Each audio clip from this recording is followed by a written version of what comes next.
यार न्यूटन के सर पर एप्पल क्यों गिरा? काश नारियल गिरा होता तो वो फिजिक्स के लॉ ही नहीं दे पाता और हमारा फिजिक्स का आधा सिलेबस खत्म हो जाता। ऐसा आप लोगों ने भी कई बार बोला होगा। लेकिन पहली बात, एप्पल कभी न्यूटन के सर पर गिरा ही नहीं था। ये एक बनी बनाई बात है जो हमें बताई जाती है। असल में न्यूटन के लॉज में कुछ भी कॉम्प्लिकेटेड नहीं है। सब लोगों ने इसको फालतू में हवा बना के रखा है। और जिन न्यूटन लॉज की हम बात कर रहे हैं उसके कई सालों पहले हमारे भारतीय पंडितों द्वारा बताया गया था, जिनमें मुख्य रूप से नाम आता है भास्कर आचार्य का। खैर वो टॉपिक के बारे में किसी और वीडियो में बात करेंगे। फिलहाल हम न्यूटन चाचा के बनाए हुए लॉज को समझेंगे। आइए देखते हैं न्यूटन का पहला नियम। फर्स्ट लॉ कहता है कि अगर कोई चीज एक जगह पे स्थिर अवस्था में है तो वो तब तक नहीं हिलेगी जब तक उस पर कोई फोर्स नहीं लगाया जाता, और अगर कोई चीज गतिमान अवस्था में है तो वो तब तक नहीं रुकेगी जब तक उस पर कोई एक्सटर्नल फोर्स नहीं लगाया जाता। तो इसका मतलब ये है कि अगर हम कोई बॉल को जमीन पर रोल करें तो वो हमेशा के लिए घूमती रहेगी? नहीं, बॉल इसलिए रुक जाएगी क्योंकि उस पर जमीन के द्वारा फ्रिक्शन फोर्स यानी कि घर्षण बल लगेगा।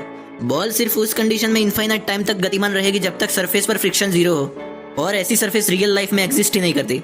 वेगमान को दर्शाने के लिए इस लॉ में इक्वेशन दिया गया है P = m/v, जहां पर P यानी कि वेगमान, m यानी कि चीज का मास और v यानी कि उस चीज की वेलोसिटी मतलब स्पीड। अगर ये वीडियो यहाँ तक देख रहे हो तो लाइक जरूर कर देना, और नीचे कहीं पर सब्सक्राइब का बटन होगा उस पर भी क्लिक करके नोटिफिकेशन को ऑल पे सेट कर लेना। इससे दिल को थोड़ा अच्छा लगता है। आइए देखते हैं न्यूटन का दूसरा नियम।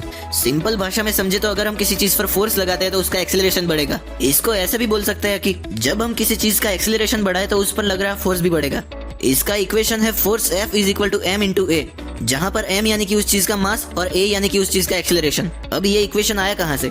देखिए P = mv होता है, और एक पर्टिकुलर टाइम में जितना वेगमान होगा उतना ही उस चीज का फोर्स होगा। मतलब फोर्स = P/T। लेकिन P = mv है तो P की जगह हम mv भी लिख सकते हैं, लेकिन यहाँ पर v/T एक्सेलरेशन हो जाएगा। इसलिए फाइनल इक्वेशन आएगा F = m/a। अब आइए थर्ड लॉ समझते हैं। थर्ड लॉ कहता है कि अगर हम किसी चीज पर फोर्स लगाते हैं तो वो चीज भी हम पर उतना ही फोर्स लगाएगी, लेकिन दोनों फोर्सेस अपोजिट डायरेक्शन में होंगे।